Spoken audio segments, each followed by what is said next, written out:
This video is sponsored by Closet, featuring a free giveaway in which everyone wins. If you've watched one of my recent videos, you might have been subjected to a promo of this funky looking dude with a TV on their head. I'm sorry, by the way. Wow, what a concept. What idiot would think of something like that? This is a mod for Don't Starve Together, a mod that I made. Throughout the process of creating this character, I learnt a lot of things, like, holy shit, modding is hard. I have a newfound respect for modders. I have a newfound respect for game devs. I have a newfound respect for anyone who has to regularly touch code with a pole shorter than 10 feet. So, needless to say, making this thing was quite the enlightening experience. That's why I've decided to document this entire process for you in a hopefully entertaining manner, so that all of you psychopaths can laugh at my incompetence, and more importantly, my suffering. And let me tell you, there was a lot of suffering. Okay, well, it wasn't that bad. Well, it was pretty bad, but it wasn't that bad. Creating a mod for Don't Starve can generally be split into a few parts. Obviously, this is a gross oversimplification, but it kind of goes like this. But before we can get to it, a brief word from our sponsor, Sex. Got your attention now, have I? Sex is cool. Shocking, I know. But it's definitely important to be in possession of the right tools for the job. That's why I've partnered with the people behind Closet, who are literally sending out free sex toys and gift cards to everyone who signs up to my giveaway. Yes, you heard that right. Everyone. Free. Sex. All the cool buzzwords. So definitely get to signing up as soon as you can with the link in the description and the pinned comment. Closet is an LGBTQ run company that has the goal of promoting self-love and acceptance. And what better way to do so than by destigmatizing sexual wellness, allowing us to be ourselves irrespective of who we are. How nice. It also gives me a fantastic excuse to say things like sex on YouTube. Ha ha ha. The two products they sent me are the Douche Pro and Prostate Pro. The Douche Pro is an automatic device with configurable speeds and spray holes. It's designed with easy cleaning in mind, with a large water bowl and sterile silicone construction. It also comes with anti-flow back technology, so that liquid can only ever go out and never in, ensuring your water is never dirty. The Prostate Pro is a vibrating massager with a remote control, allowing you to choose between 12 vibration speeds and patterns. It's designed with pleasure in mind, being shaped and ribbed for maximum enjoyment. Use it alone or give your partner the remote. As for the demonstration, well, that one's on the OnlyFans. Wink. Don't forget to take part in the giveaway where everyone wins something. Yes, everyone, including you. Links in the usual link places. This is where you let those creative juices flow and brainstorm some semblance of an idea of what to make for your mod. For the sake of this video, let's assume we're talking about a character, because that's what I made. This is also where the brainstorming of perks, quirks, and abilities go. I'm not going to dwell on this part of the mod for too long because it's A, a little bit boring, and B, not as disastrous as some of the other aspects of modding. Spriter. And because it's not as disastrous, it's not as entertaining, because we live in a society, I guess. Art and design. Now we have to tackle that tricky task of nailing down Don't Starve's notoriously fiddly art style and make our own set of game sprites. And in doing so, we have to deal with what might possibly be the worst animation software in existence. More on that later. In addition, we have to craft stuff like character quotes and a special instrument voice. Aspects of the mod also with their fair share of pain and suffering. The third stage involves wrangling those ever-frangible ones and zeros. Programming. I also have to figure out how to make talking about coding this mod exciting and not immediately mind-numbing, so I'm glad I've got that to look forward to. Finally, we've made our mod and can tweak it to our heart's content. And even then, our work won't be done because some nitwit on YouTube will make a 20-minute video about how crap the balancing is. And after that, well, that's it. The video will be over and you can go home. Bye! But not yet, because we haven't even talked about concept.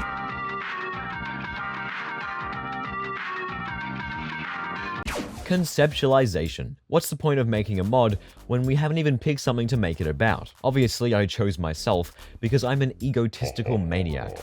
No, not quite. When I first made this mod, I wasn't really planning to make it into a fully fledged character with perks and quotes and skins and all that juicy stuff. It was just going to be a blank canvas that I could use to do funny things in videos with. But I guess I got carried away? Weirdly enough, I found myself enjoying this entire process. I know, fun, practically unheard of in this day and age. So you could say this entire mod wouldn't exist if I wasn't so easily distracted. Wow, look! I'm going to do a little time skip and talk about the mod's perks as though it was fully made. I know, I'm skipping over things a little bit here, but that mystical F word is an important factor of this video. Fuck. I mean, fun. This mod is actually quite in-depth. I wanted to completely change the way you play the game while using this character. And what better way to do that than by removing the hunger meter? Hold on just 1 second. This game is called Don't Starve. You can't just do that. Hunger is an important aspect of the game, as it forces players to make rush decisions and potentially put them in danger. Yeah, whatever. If you've played this game for more than 2 hours, you're probably never actually gonna die of hunger.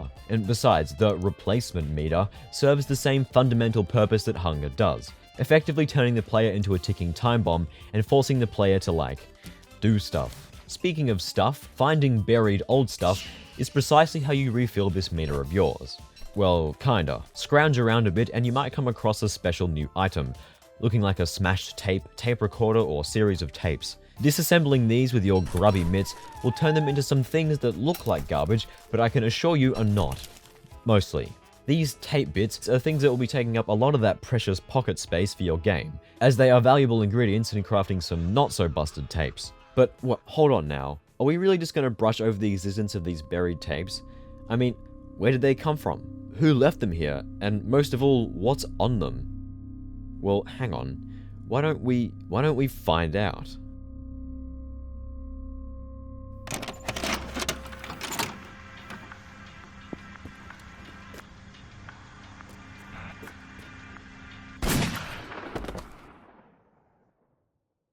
Hi, I'm your replacement Freddo. The previous one violated so we've had to dispose of it. Idiot. What was it talking about? Oh, something about... I see. In crafting some not-so-busted tapes, they're what will actually refill your magical new meter and keep you from suffering an assuredly horrific death. But hold on, I'm kind of underselling these things. The craftable cassettes are also, coincidentally, this character's main set of abilities. You know, those character-defining things that allow you to interface with the world in cool ways. It's sort of important. I'm not going to go over every single ability one by one, but there are a couple of things I wanted to keep in mind when making them. First and foremost, no abilities for the sake of abilities. This is a problem that a couple characters in the base game, Wickerbottom and WX78 namely, seem to suffer from. If a player of my mod uses a tape, thinks to themselves, oh, that's cool, and then never uses it again, well, I kind of view that as a failure. Every ability should be usable, fun, and good in some way or another. Obviously, some tapes are a lot more niche than others, often intentionally, but simply put, an aim of mine is to give every ability some kind of at least semi-unique role that it fulfills.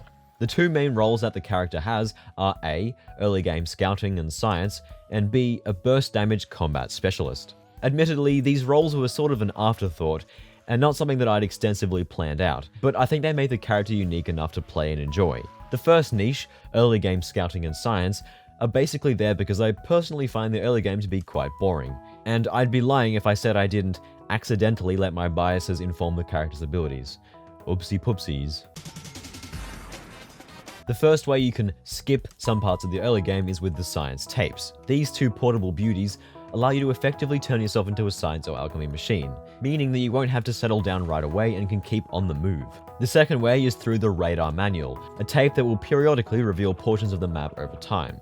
This ability gives you a way to explore without actually exploring, permitting some leniency in your early game activities. However, this tape has quite a long duration, and this is something important regarding the tape system.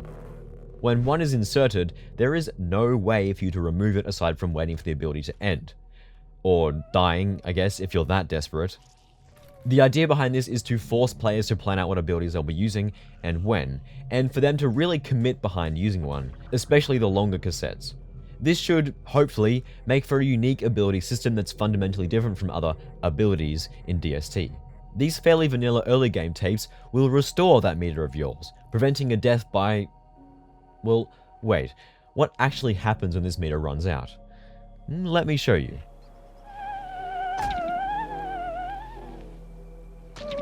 While as a flimsy entertainment drone, you don't need to eat food, you do need to appease your supervisors by fulfilling your purpose, entertainment. Thus, by playing tapes, you keep them happy and prevent yourself from being remotely executed. Hooray! The official name for this meter is Itch, or the Itch meter. I was inspired by a plot point in Portal 2, where, spoilers for this decade-old game by the way, it's revealed that the AI cores experience a sensation known as an itch, wherein if they don't fulfill their intended purpose, they feel an increasingly painful physical sensation, urging them to do what they're built to do. Test. You have no idea what it's like in this body. I have to test all the time, or I get this itch. You know, it must be hardwired into the system or something. Oh, but I tell you, when I do test, oh man alive, nothing feels better. It's just, that's why I've got to test. That's why I've got to test. I always thought this was a super neat sci-fi concept, and so I stole it. Yoink. Thanks, Valve. So when your itch meter reaches 0, you get punished for being a shitty entertainment drone and die. Simple, right? Well, yes and no. If you want, you could play it totally safe and never risk your meter getting low by exclusively using the restorative tapes. But really, where's the fun in that? This character's second niche is burst damage or alternative combat. All of your killing abilities will actually drain the itch meter instead of refilling it. As a trade-off, they're all extremely powerful. Maybe a bit too powerful. Balancing stuff is hard, man. This means that if your meter is full, you can basically go crazy and murder a whole lot of stuff. But you're capped as to how murderous you can actually be in a certain time period. Eventually, you'll have to cool off and slowly build your meter back up outside of combat with the character's less combative tapes. The idea behind this is to create a sort of ebb and flow with Wandering Drone's playstyle. One day you'll be a genocidal beacon of destruction, but the next, a passive little thing restricted to doing housework. And speaking of inspiration, the idea for the random finding of old technology in odd places part of the mod actually came from Minecraft, believe it or not. When I was a kid, I was always entranced by the music discs in this game. If you didn't know, there are a series of records you can locate around the world, in dungeons, nether bastions, and other structures. The majority of them are found by getting a skeleton to kill a creeper, which is admittedly stupid, but I want to focus on the ones you find in places. Inside some old dungeon or fortress, you'd expect to find armor, weapons, potions, that sort of thing. Certainly not music discs. It was this unexpectedness of finding something personal and esoteric that I think contributes to Minecraft feeling like a very empty game. That sense of mystery surrounding these strange objects was something that I always remembered, especially with the creepy discs 11 and 13.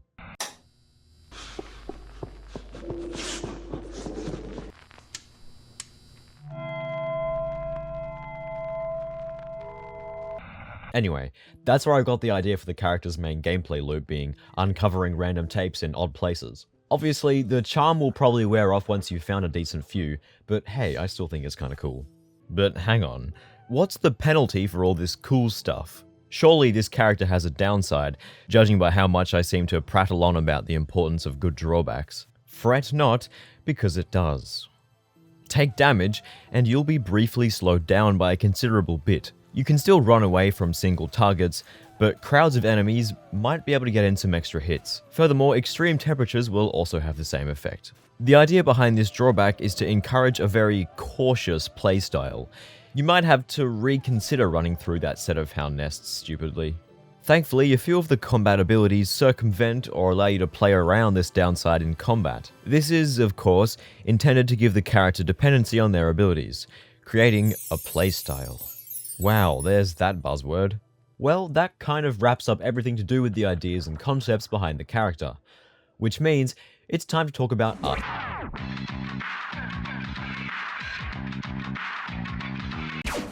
Good God, art is hard. For a style that's very loose, scribbly, and free-flowing, it's so goddamn hard to nail down. And here's why I think this is. If you try too hard to make your Don't Starve artwork loose, scribbly, and free-flowing, it becomes immediately obvious that it's artificial. An attempt at mimicry. It's clear that you're intentionally pushing to make the edges rough, color in dark surfaces in that famously jagged fashion, draw those deliberately pencil-y shadows. So then, how do you actually do it in a believable way? I don't know. Look, digital art is definitely not a strong suit of mine, or art in general. It's hard, I'm impatient, and I'm extremely slow at drawing. Let me be honest, I'm not 100% happy with the art for this mod, but it's definitely good enough. The way I did end up satisfied with most of the art was by repeatedly redrawing and updating sprites if I ever looked at them and thought, man, that's shit. Which happened a lot. The biggest regret I have for this mod is making 3 entire skin sets. This was frankly something I wish I didn't do, because the amount of times I redrew aspects of the pirate skin in particular was maybe a bit embarrassing. Call it the sunk cost fallacy, but I didn't want to scrap it as I'd already made most of it. It was just the clothes, which I especially suck at drawing, that I had to redo a ton. Anyway, enough moping. The way I started to adapt the style was by studying things in-game, and taking notes on how certain colors are shaded. For example, blacks and other quite dark tones are often shaded with this particular style that involves a lot of scribbling. Once I really took note of how these colors looked in-game, did I then replicate them in my own artwork, which was a lot of fun. Honestly, that's the best advice that I can give without this turning into a full-blown art tutorial.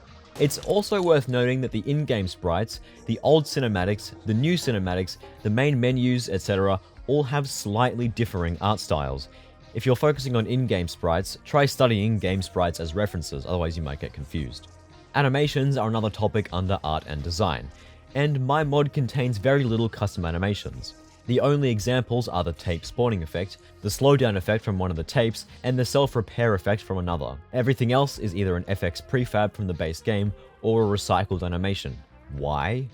Because fuck Spriter. Spriter, if you didn't know, is something that I firmly believe to be the worst animation software in existence. And no, that's not an exaggeration. I would be very, very impressed if you could find a program that's consistently as buggy, unstable, and just all-around crap as Spriter is. Without delving too much into animation jargon, the biggest reason why Spriter is crap is because of the way it handles keyframes. Keyframes are basically a point in time. Say you make one with animation object A at position 1, and then make another with animation object A at position 2 later down the line. Then the computer fills in the rest. Simple, right? Well, with Spriter, it's anything but simple. See, if your animation has multiple symbols, or objects, which it will if it's any sort of complex, they all share the same set of global keyframes. This is stupid, because if you want to have different symbols move around the place at different times, which you probably will, you're going to have to ensure that every other symbol is in the correct place, even at keyframes intended for other symbols. If you're still not sure why this is so bad, have this little story for context. The old channel branding that I made was created in Sony Vegas 15. Sony Vegas is, in and of itself, not an animation software, and is absolutely abhorrent for making motion graphics. So don't ask why I made that branding in this software, because I really don't know. However, I had a better experience making these animations in Vegas, versus my time using the literal dedicated animation software. No other piece of programming will hang, crash, fail to export its own file type, etc. as much as Spriter does. And the worst part is, the real cherry on top, is that modders for this game are forced to use it for any modding projects. Have access to Adobe Animate? Too bad. Want to use any number of free animation softwares that are undoubtedly better than the steaming pile of crap that is Spriter? Sucks to suck. It's a known fact that Clay themselves uses Adobe Animate to make their animations, so it's not like there's some technical limitation that means Spriter is the only compatible software. So like, why? It's no wonder that quality mods can be so hard to come by when the tools we're given as modders are as complete garbage as they are. The autocompiler is another piece of software that you'll have to use while modding. Basically, what it does is zip up your uncompressed image and animation files into a format that the game engine can read. And for the most part, it does that just fine. I personally only had minor issues with it, which was more to do with the outdated character mod template that I used than the software itself. But it is notorious for sometimes refusing to compile animations and images for seemingly no reason. An issue which is equally as notorious for being difficult to resolve. Anyway, enough ranting and raving about terrible software, as fun as that is. The other aspects of the art and design section that are part of making a character mod are the quotes plus sound design. Quotes is something that seems extremely daunting, but is actually quite approachable once you divide it up. I would only work on quotes when I really wanted to, and especially during times when I wouldn't be doing much else, like on public transport, or waiting for a class to start, or a bit before bed, etc. That way, I managed to get through the entire 5,000 plus line document reasonably quickly. I definitely wouldn't recommend doing it all at once, as I feel like you'd run out of steam and original ideas for lines eventually. Sound was another aspect of making the mod that I enjoyed a crap ton. It was such a fun challenge to make a unique sound identity for every ability, and the character themselves. I used a combination of stock SFX and sounds recorded myself, like for the tape disassembly sounds. These were made by stitching a bunch of sound bites together of me dropping a VHS tape on the floor. Then I added in some stock plastic cracking and sticky tape sounds to hopefully mimic the magnetic tape, and there you go.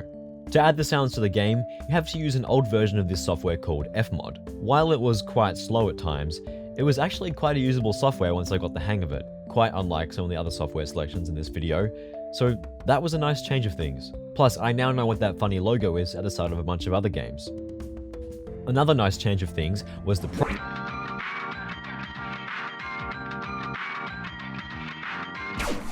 Hello, it is me, how are you, and welcome to my Lua tutorial.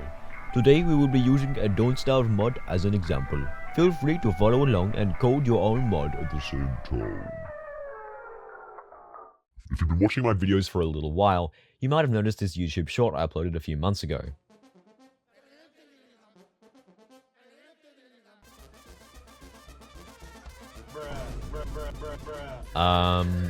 Yeah. My favorite comment on this short is this person who says, "Is this vent art?" Yes. Yes, it is. I've got a confession to make. I'm not a programmer at all. I took like one class in high school, but even then that was mostly like data analysis and such.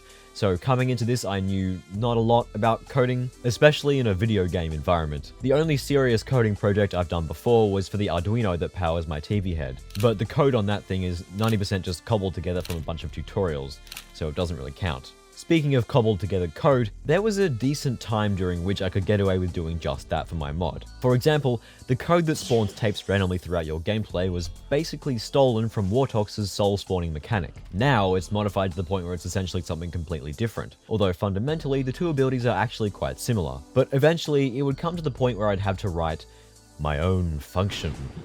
The first piece of code that I wrote is the function that determines whether or not a tape spawns, as the mechanic is based on RNG.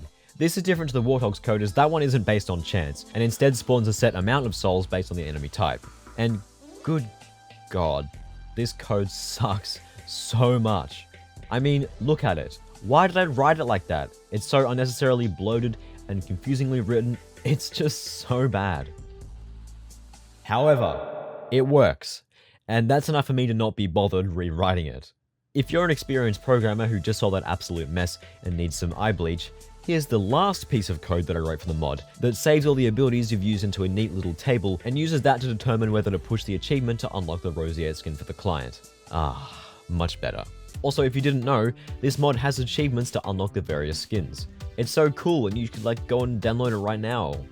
Honestly, the thing that made programming this mod the most difficult, more than my incompetence anyway, was the lack of documentation about DST's programming environment. Now, before I get some wise guy in the comments saying, technically there is documentation, in my books, a smattering of forum posts from the devs and some unmaintained community documentation does not count. There is no reasonable way to actually locate this stuff without someone messaging it to you in a list.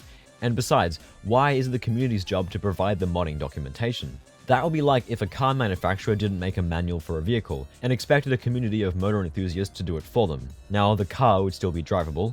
After all, it's a car. They all work more or less the same way. But once the time comes for you to run into a specific issue regarding the make and model, you're on your own.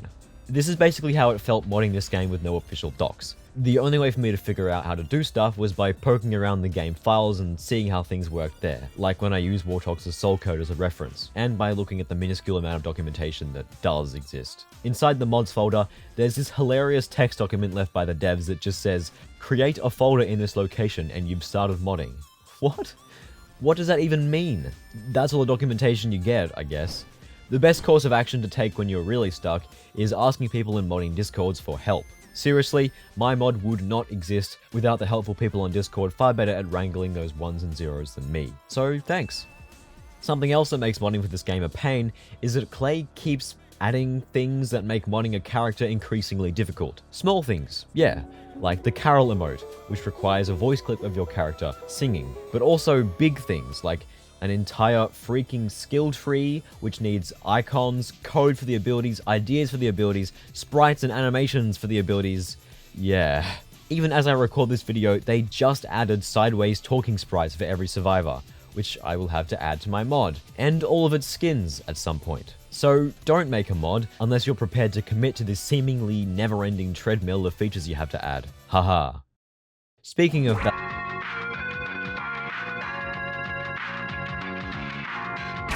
balancing and tweaking this mod wasn't as difficult as I had thought. I did a couple of live streams where I tested the mod in an actual realistic gameplay scenario, which I'd never done before, and things seemed pretty solid. A couple things needed changing, most notably the mechanic in which combat tapes drain your meter instead of filling it. This was an idea that I had toyed with before, but the playtesting and some feedback from viewers cemented that idea and truly made it part of the mod. But apart from that, and some small tweaks to a couple of the mechanics, that was about it. The mod was actually kind of balanced.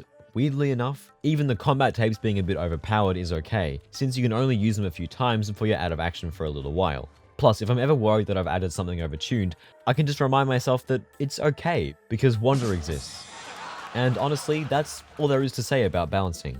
So I guess the mod is more or less done, and I can publish it now. Oh, wait. I have to make a skill tree now? Fuck!